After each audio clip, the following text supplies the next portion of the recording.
नमस्कार, India voice देख रहे हैं आप और मैं हूं आपके साथ तुषार कुमार। तो वक्त तो चला है रिपोर्टर लाइव का, जहां दिन भर की तमाम बड़ी खबरों की जानकारी जो है वो हमारे संवाददाता ग्राउंड जीरो से आप लोगों तक पहुंचाते हैं। लेकिन सबसे पहले हम बात करेंगे कि दिल्ली के पुरानी संसद में एनडीए नेताओं के संसदीय दल की बैठक हुई। क्या कुछ हुआ खास इस बैठक में, बता रहे हमारे संवाददाता अजय चौहान। एनडीए समर्थक सभी लोगों ने प्रधानमंत्री नरेंद्र मोदी को अपना संसदीय नेता चुन लिया गया है। बताते हैं कि आज ही राष्ट्रपति को भी ज्ञापन दे दिया गया है सरकार बनाने के लिए, क्योंकि जिस तरह से प्रधानमंत्री नरेंद्र मोदी की अगुवाई में सभी ने समर्थन दिया और उसके साथ सहयोग किया। उन्होंने कहा कि लगातार हमारे जो नेता रहेंगे प्रधानमंत्री नरेंद्र मोदी रहेंगे, क्योंकि इसको लेकर के जिसका देश में काम किया, उनकी उपलब्धियां की और सभी पार्टियों ने कहा कि हम इनके साथ रहें, उनके साथ रहेंगे। क्योंकि घटक दल के नेता भी साथ थे, उन्होंने सबने शपथ भी ली कि आखिरकार प्रधानमंत्री नरेंद्र मोदी की अगुवाई में ही हम साथ देंगे, ना ही कि हम कोई पार्टी छोड़कर जाएंगे। देखना ये होगा आखिरकार जब प्रधानमंत्री नरेंद्र मोदी 9 तारीख को शपथ ग्रहण करेंगे, उसके बाद केंद्रीय मंत्री बैठक की जाएगी, उसमें किन किन को क्या पद दिया जाएगा ये सबसे बड़ी बात होगी। क्योंकि कई ऐसे दल हैं जिन्होंने अपनी तरफ से मांग की है, लेकिन उनसे सवाल किया गया तो साफ साफ मना किया, हम किसी स्वार्थ के लिए नहीं आए, हम प्रधानमंत्री नरेंद्र मोदी के कामों को देखकर इनके साथ है और इनके साथ रहेंगे। अब देखना होगा कि आखिरकार जो बात सामने आ रही है वो कितनी सच्चाई है, कितनी नहीं होगी। लेकिन जिस तरह से एनडीए की तरफ से तीसरी बार प्रधानमंत्री नरेंद्र मोदी के रूप में देखा गया, अब क्योंकि कांग्रेस का ये रिकॉर्ड था, लेकिन इस बार बीजेपी की तरफ से भी ये रिकॉर्ड तोड़ दिया गया है। दिल्ली से अजय चौहान। लोकसभा चुनाव 2024 के परिणाम के बाद शुक्रवार को नई दिल्ली में एलजेपी पार्टी ने संसदीय दल की बैठक की। बैठक में क्या कुछ हुआ खास, बता रहे हमारे संवाददाता कमल किशोर। चुनाव 2024 के परिणाम के बाद शुक्रवार को नई दिल्ली में जेडीयू और लोक जनशक्ति पार्टी रामविलास संसदीय दल की अलग अलग बैठक हुई।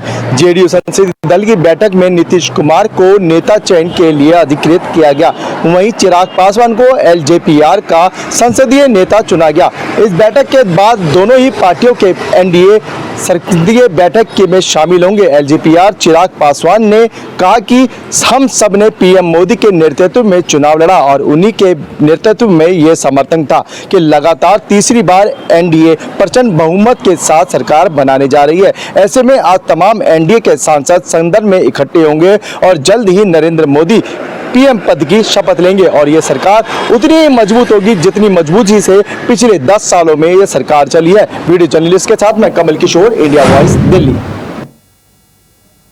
बात करेंगे अगली खबर की। लोकसभा चुनाव 2024 के नतीजे आने के बाद जहां जीतने वाली पार्टियां सरकार बनाने की तैयारियों में लगी हुई हैं, तो वहीं आम आदमी पार्टी के राज्य संयोजक गोपाल राय ने अपनी पार्टी के पूर्व विधायक को पार्टी से निलंबित कर दिया। खबर पर विस्तार से जानकारी दे रहे हैं हमारे संवाददाता अजीत कुमार। लोकसभा चुनाव के परिणाम आने के बाद अब तमाम राजनीतिक पार्टियां एक्शन मोड में आ गई है। जहां एक और कई राजनीतिक पार्टियां सरकार बनाने की कवायद में जुट गई है, तो वहीं हारने वाली पार्टियां अपनी हार की समीक्षा बैठक भी कर रही है।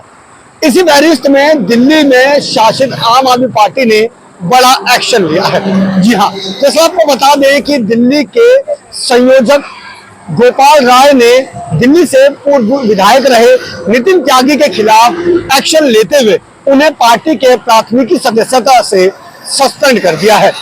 उन्होंने एक लेटर जारी करते हुए लिखा है कि 2024 के लोकसभा चुनाव में जिस तरीके से उनकी जो गतिविधि थी वो पार्टी विरोधी गतिविधि थी और उनके इसी गतिविधि को देखते हुए उन्हें पार्टी की सदस्यता से निरस्त किया जा रहा है। आपको बता दें कि नितिन त्यागी दिल्ली के लक्ष्मी नगर से विधायक रहे हैं। फिलहाल अब देखना यह होगा कि किस तरीके से तमाम राजनीतिक पार्टियां जहां हार की समीक्षा कर रही है, तो वहीं आम आदमी पार्टी ने इस हार का ठीकरा नितिन त्यागी पर फोड़ते हुए कड़ा एक्शन जरूर लिया है। Ajit Kumar, India voice, Delhi.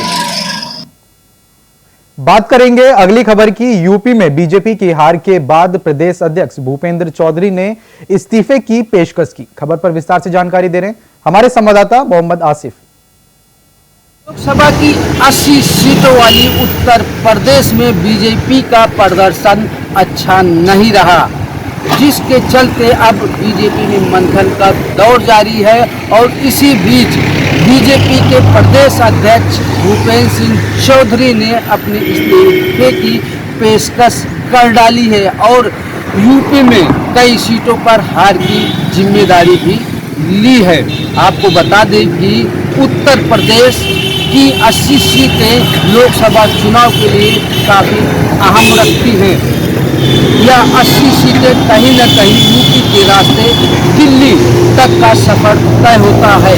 लेकिन 2024 के इलेक्शन में जिस तरह से बीजेपी ने दावे किए थे, लेकिन यूपी में सिर्फ 33 सीटों पर ही बीजेपी सिमट गई। यहाँ तक कि कई मंत्रियों को भी हार का सामना करना पड़ा और सबसे हॉट सीट रामनगरी अयोध्या पर भी बीजेपी कब्जा नहीं कर पाई। चुनावी रिजल्ट आने के बाद बीजेपी में मंथन का दौर भी चल पड़ा है। इसी बीच बीजेपी के यूपी प्रदेश अध्यक्ष भूपेंद्र सिंह चौधरी ने यूपी में कई सीटों पर हार की जिम्मेदारी ले ली है। सूत्रों के मुताबिक भूपेंद्र सिंह चौधरी ने जेपी नड्डा को इस्तीफे की पेशकश का पत्र भी भेज दिया है। हालांकि इस पर भी अभी मंथन चल रहा है, लेकिन जिस तरह से बीजेपी यूपी में महत्वपूर्ण सीटों को हार चुकी है, अब बीजेपी गहराई से मंथन, चिंतन और रिएक्शन के मूड में दिख रही है। आप देखना होगा कि जिस तरह से बीजेपी के यूपी प्रदेश अध्यक्ष ने हार की जिम्मेदारी ली है और इस्तीफे की पेशकश की है, ऐसे में बीजेपी हाईकमान क्या फैसला लेता है, यह आने वाला समय ही बताएगा। सहयोगी रमाशंकर यादव के साथ आसिफ बेग, इंडिया वॉइस, लखनऊ। बात करेंगे अगली खबर की। लोकसभा चुनाव के नतीजे आने के बाद कांग्रेस ने भी मंथन करना शुरू कर दिया। खबर पर विस्तार से जानकारी दे रहे हैं हमारे संवाददाता अभय कैंतुरा। लोकसभा चुनाव के बाद अब कांग्रेस ने भी मंथन करना शुरू कर दिया है। चुनाव के जो परिणाम सामने आए, उन परिणामों के बाद ये मंथन होना जरूरी था। पार्टी ने अपने सभी सीनियर नेताओं को दिल्ली तलब कर लिया है, जैसे प्रदेश अध्यक्ष, नेता प्रतिपक्ष और पीसीसी के जो सदस्य हैं, उन सभी को दिल्ली बुलाने का काम यहाँ पर किया गया है। कांग्रेस पार्टी चाहती है कि आगामी दिनों में जो चुनाव होने उससे पहले जो कमियां संगठन के भीतर है उनको दूर किया जा सके। इसके अलावा प्रदेश संगठन से भी इस चुनाव की जो रिपोर्ट होगी उस रिपोर्ट को लेने का काम पार्टी स्तर पर किया जाएगा। कांग्रेस पार्टी हर चीज से मंथन कर रही है, क्योंकि जिस तरीके के चुनाव परिणाम इस बार यहाँ पर देखने को मिले हैं, ऐसे में उम्मीद ये की जा रही थी कि अगर कांग्रेस के वरिष्ठ नेता चुनाव लड़ते तो शायद चुनाव के जो परिणाम होते कुछ और यहाँ पर देखने को मिलते, लेकिन ऐसा देखने को नहीं मिला। कांग्रेस के जो वरिष्ठ नेता थे उन्होंने चुनाव लड़ने से साफ तौर पर मना कर दिया गया और यही वजह रही कि यहाँ पर बीजेपी ने चुनाव की अपनी जो जीत की हैट्रिक थी उसको पूरा करने का काम यहाँ पर किया। और अब कांग्रेस पार्टी मंथन में जुट चुकी है। दिल्ली दरबार में पहले समीक्षाएं होंगे और उसके बाद प्रदेश स्तर पर भी समीक्षाओं का दौर चलेगा। कैमरामैन अतुल के साथ अभय कैंतुरा, इंडिया वाइज, देहरादून। बात करेंगे अगली खबर की। दिल्ली में एसीबी टीम ने शुक्रवार को 62 हॉस्पिटलों में छापेमारी की। क्यों की छापेमारी, बता रहे हमारे संवाददाता अजीत कुमार। दिल्ली में एसीबी का बड़ा एक्शन देखने को मिला है। जी हाँ, ब्यूरो ने दिल्ली के 62 अस्पतालों और नर्सिंग होम में आज छापेमारी की। इन छापेमारी में तकरीबन 40 ऐसे अस्पताल और नर्सिंग होम पाए गए जिसमें कई खामियां रही, तो वहीं 4 अस्पताल जो अवैध रूप से चलाए जा रहे थे। जैसे आपको बता दें कि बीते 25 मई को देर रात को दिल्ली के विवेक विहार में एक बेबी केयर सेंटर में हुई आगजनी के बाद जिस तरीके से खुलासा हुआ कि उसमें ना तो एनओसी थी और अवैध रूप से संचालित था, तो उसके बाद तुरंत जो प्रशासन की तरफ से कार्रवाई की जा रही थी और इसी को लेकर के दिल्ली के उपराज्यपाल ने एसीबी को विशेष निर्देश दिया था और इसी का पालन करते हुए एसीबी ने आज दिल्ली के विभिन्न इलाकों के तकरीबन 62 अस्पतालों और नर्सिंग होम में अचानक छापेमारी की, जिसमें 4 अस्पताल जो है वो अवैध रूप से संचालित पाए गए। ये 4 में से 2 अकेले केवल पूर्वी दिल्ली के थे, तो इसमें से बचे 2 पश्चिमी दिल्ली और एक साउथ दिल्ली के थे। फिलहाल एसीबी ने इन तमाम अस्पतालों की जो रिपोर्ट है उपराज्यपाल कार्यालय को सौंप दी है और उसी के हिसाब से अब आगे की कार्रवाई में जुट गई है। लेकिन ये जरूर कहा जा सकता है कि अब एसीबी दिल्ली में एक्शन मोड में आ गई है, लेकिन कहीं ना कहीं दूसरी ओर ये भी कहा जा सकता है कि आखिरकार क्यों किसी बड़े हादसे के बाद ही प्रशासन नींद से जागता है। खैर, देर सही लेकिन एंटी करप्शन ब्यूरो ने दिल्ली के अस्पतालों में एक बड़ी कार्रवाई जरूर की है। Ajit Kumar, India voice, Delhi. बात करेंगे अगली खबर की। यूपी में हारे हुए बीजेपी प्रत्याशी भीतर घाट का आरोप लगा रहे हैं। खबर पर विस्तार से जानकारी दे रहे हैं हमारे संवाददाता रमन मिश्रा। 2024 लोकसभा चुनाव के नतीजे आ चुके हैं। केंद्र में तीसरी बार एनडीए की सरकार बनने जा रही है, लेकिन इस बार भारतीय जनता पार्टी को बहुमत नहीं मिला है। इसके बाद भारतीय जनता पार्टी में समीक्षा का दौर चल रहा है। खासकर बात करें उत्तर प्रदेश की, जहां पर भारतीय जनता पार्टी के आला कमान ने मिशन 80 का लक्ष्य रखा था, लेकिन 80 के मिशन पे जुटी भाजपा सिर्फ 33 सीटों पर ही अटक गई। एनडीए की बात करें तो पूरे एनडीए को सिर्फ 36 सीटें उत्तर प्रदेश में मिली हैं, यानी कि आधे से भी ज़्यादा कम। इसको लेकर दिल्ली में आला कमान की बैठक हुई, जिसमें मुख्यमंत्री योगी आदित्यनाथ, भाजपा प्रदेश अध्यक्ष समेत वह सभी प्रत्याशी जिनकी हार हुई है वह शामिल हुए। बैठक में हारे हुए प्रत्याशियों ने ज़्यादातर भीतरघात का आरोप लगाया। हारे हुए प्रत्याशियों ने आला कमान से शिकायत की कि उनके साथ भीतरघात हुआ है। पार्टी के ही नेताओं और कार्यकर्ताओं ने उनके साथ कहीं ना कहीं धोखा किया है और जिसके कारण से उनकी हार हुई है। हालांकि हर सीट का अलग अलग गणित है। कई माना जा रहा है इस मामले में मुजफ्फरनगर सीट से लेकर जहां संजू बालियान और संजीव सोम के बीच में कार पहले ही चल रही थी, उसके बाद चाहे बात हो प्रतापगढ़ लोकसभा सीट की और अमेठी लोकसभा सीट से लेकर सुल्तानपुर लोकसभा सीट तक कई ऐसी सीटें हैं जहां का भीतरघात पूरे चुनाव में सामने आया है।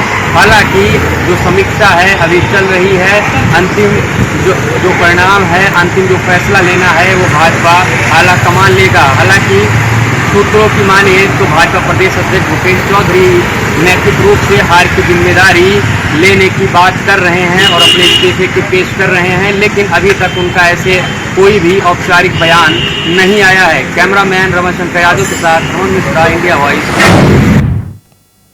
बात करेंगे अगली खबर की। देश की सबसे कठिन धार्मिक यात्राओं में से एक है चारधाम यात्रा। बता दें कि अब तक इस यात्रा में 86 श्रद्धालुओं की मौत हो चुकी है। कैसे हुई है मौत, खबर पर विस्तार से जानकारी दे रहे हैं हमारे संवाददाता तुषार गुप्ता। मौत का आंकड़ा थमने का नाम नहीं रह रहा है। अब तक की मैं बात करूं कि 10 मई से चारधाम की यात्रा शुरू हो चुकी है और करीब 86 जो मौत है उसका आंकड़ा पहुंच चुका है। अगर स्वास्थ्य विभाग की बात की जाए तो उनका कहना है कि हमने जो पर्याप्त मात्रा में वहां पर फोर्सेस लगाई गई हैं, जो नर्सिंग और डॉक्टर्स की नियुक्ति है वहां पर पर्याप्त की गई है। साथ साथ 50 से अधिक जो पॉइंट्स हैं मेडिकल के वो वहाँ पर बनाए गए हैं ताकि जो यात्री यहाँ पर आ रहे हैं उनका पूरी तरह से चेकअप हो सके। वहीं स्वास्थ्य विभाग का ये कहना है कि बीते वर्ष से जो मई महीने का जो रिकॉर्ड था वो फिलहाल अत्यधिक है और इस बार जो मौत के आंकड़ों में कमी आई है वो स्वास्थ्य विभाग की एसओपी और साथ साथ जिस तरह से उन्होंने जो स्वास्थ्य सेवाएं इस 2024 चारधाम यात्रा में की है उसका परिणाम यह है। लेकिन जिस तरह से लोग चारधाम यात्रा के लिए आ रहे हैं, उनकी मौत हो रही है, वो कहीं ना कहीं चिंता का विषय बना है। इसमें से अधिकतम मौतों की अगर मैं बात करूं तो वो हृदय रुकने और मौसम के बदलाव होने के कारण हुई है, क्योंकि अत्यधिक लोग जब ऊपर मैदानी क्षेत्र से पहाड़ों में जाते हैं तो वहाँ पर जो भौगोलिक स्थिति है उनका शरीर वो नहीं सह पाता, जिसके कारण यह मौत देखने को मिलती है, ऐसी मौतें देखने को मिलती है। अब देखना होगा क्या स्वास्थ्य विभाग दोबारा से अब चीज़ों को संभालेगा और भी जो स्वास्थ्य जो मेडिकल पॉइंट्स लगाए गए हैं उनको और भी अत्यधिक करेगा ताकि जो आने वाले श्रद्धालु हैं उनका चेकअप अच्छे से हो सके और जो श्रद्धालु चारधाम यात्रा नहीं कर सकता उन्हें वापस भेजा जा सके। कैमरा जर्नलिस्ट हर्ष उनियाल के साथ मैं तुषार गुप्ता, इंडिया।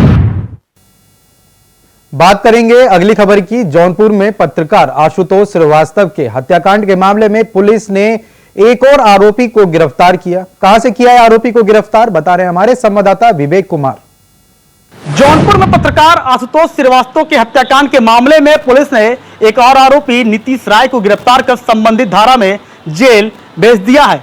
पुलिस ने हत्या में प्रयोग की गई अपाचे मोटरसाइकिल को भी बरामद की हुई है।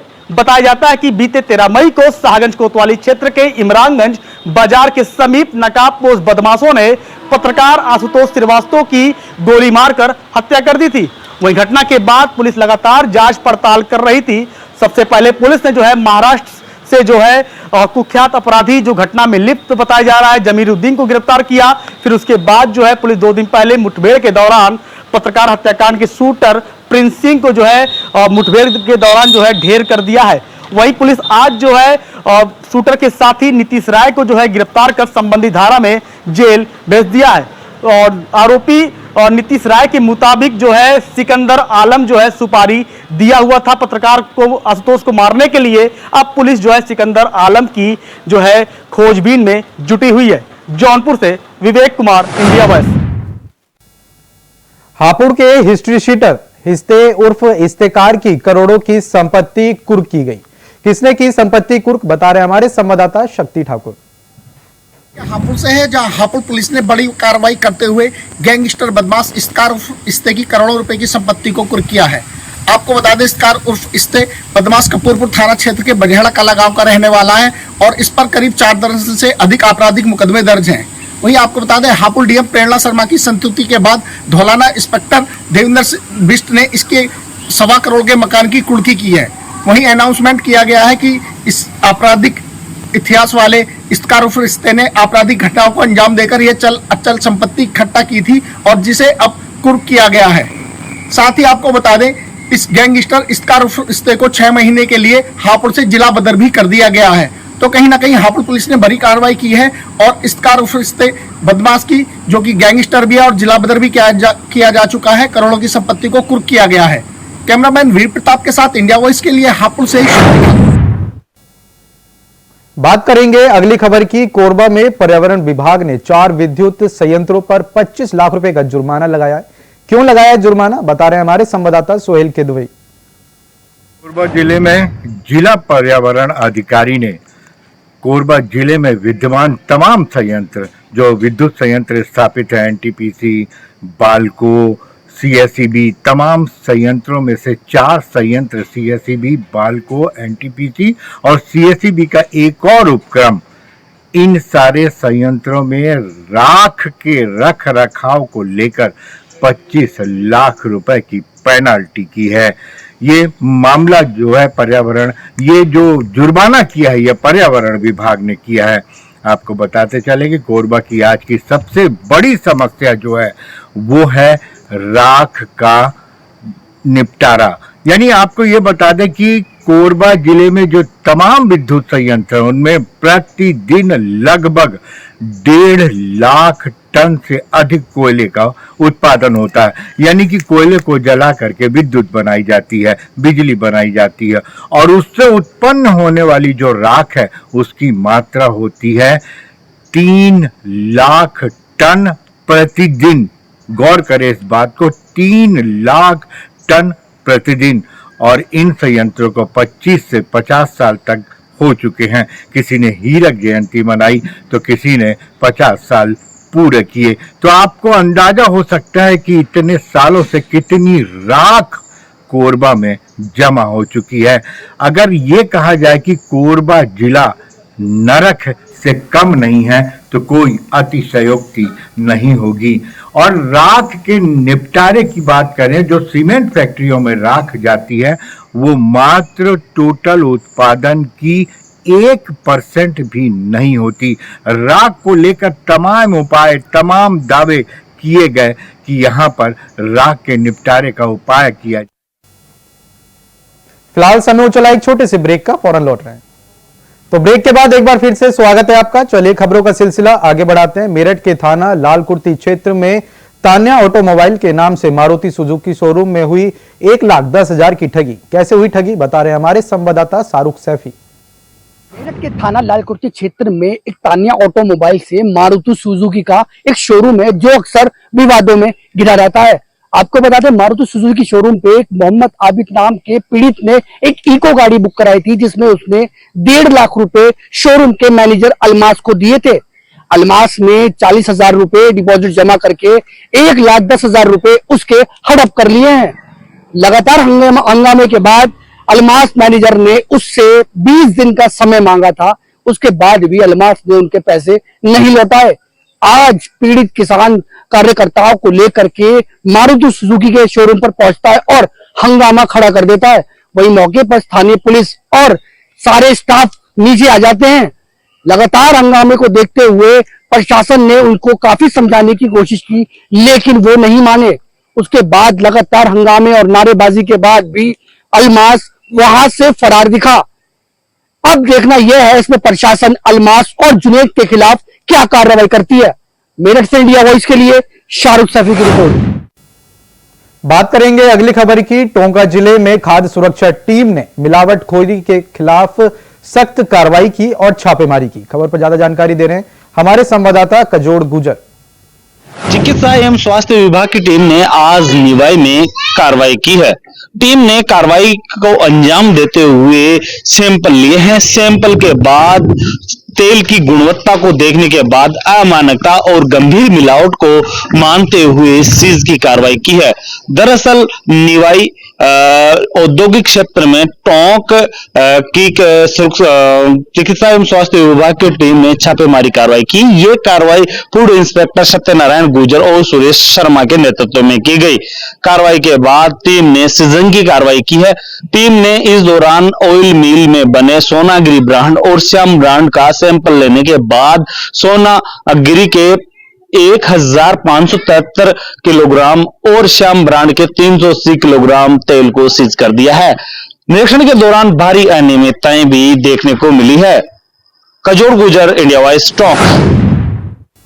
बात करेंगे अगली खबर की। यूपी में सिपाही भर्ती परीक्षा का पेपर लीक होने के मामले की जांच कर रही एसटीएफ टीम ने अपनी रिपोर्ट शासन को सौंप दी है। खबर पर विस्तार से जानकारी दे रहे हैं हमारे संवाददाता मोहम्मद आसिफ। यूपी एसटीएफ ने पुलिस भर्ती परीक्षा पेपर लीक मामले की रिपोर्ट शासन को सौंप दी है। रिपोर्ट में मास्टरमाइंड की गिरफ्तारी, वांछितों के साथ साथ पुलिस भर्ती परीक्षा पेपर लीक में हुई चूक का भी जिक्र किया है।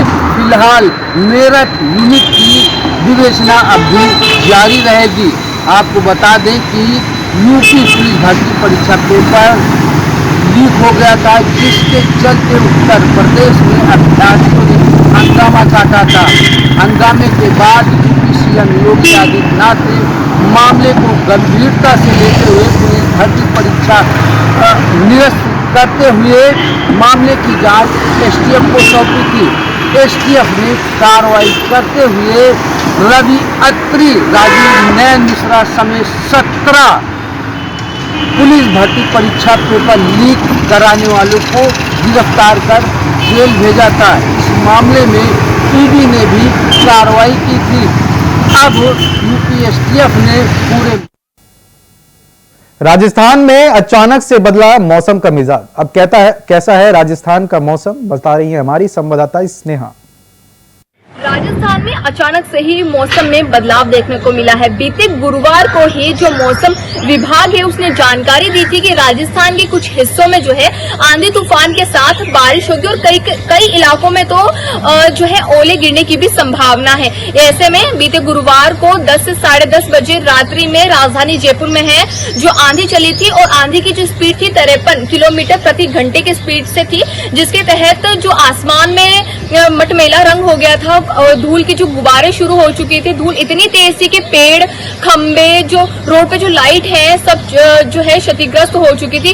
ऐसे में आज राजधानी जयपुर में कुछ ही क्षण पहले जो है बारिश हुई थी। बारिश हालांकि हल्की थी, लेकिन इससे मौसम में जो है काफी गिरावट देखने को मिली थी। इसी के साथ मौसम विभाग ने राजस्थान के 25 जिलों में मौसम को लेकर येलो अलर्ट जारी करा है। इन 25 जिलों में जो है आंधी बारिश के साथ जो है ओले गिरने की भी संभावना है। वैसे इस मौसम के बदलाव से एक राहत की खुशी भी मिली है, क्योंकि तापमान में जो है गिरावट देखने को मिला है।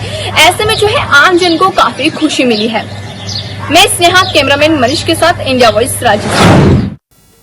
बात करेंगे अगली खबर की। लखनऊ के लोग झेल रहे हैं गर्मी की मार। कब मिलेगी गर्मी से राहत, बता रहे हमारे संवाददाता मोहम्मद आमान।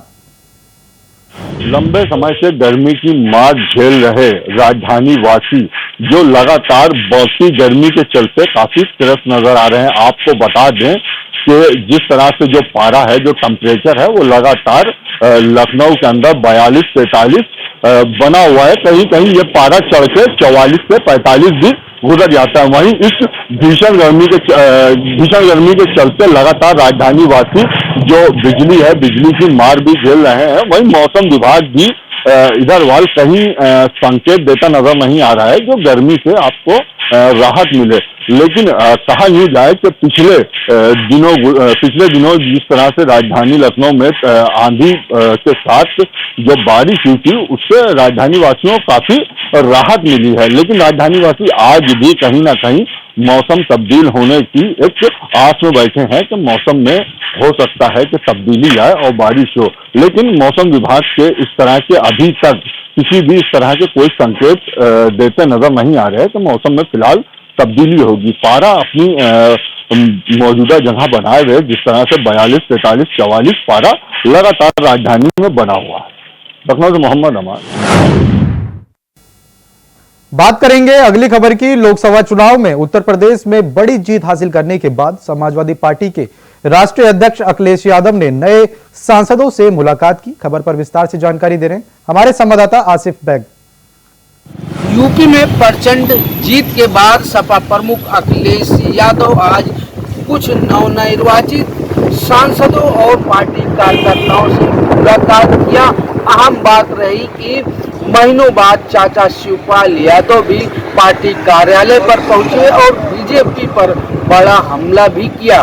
बता दें कि लोकसभा चुनाव 2024 के इलेक्शन में सपा को प्रचंड जीत मिली। यूपी में 37 सीटों पर समाजवादी पार्टी ने कब्जा किया। यहां तक कि रामनगरी, अयोध्या समेत कई मंत्रियों की सीटों पर भी अपना कब्जा। फिलहाल के लिए रिपोर्टर लाइव में इतना ही। देश और दुनिया की तमाम बड़ी खबरों को जानने के लिए बने रहे इंडिया वॉइस के साथ। नमस्कार।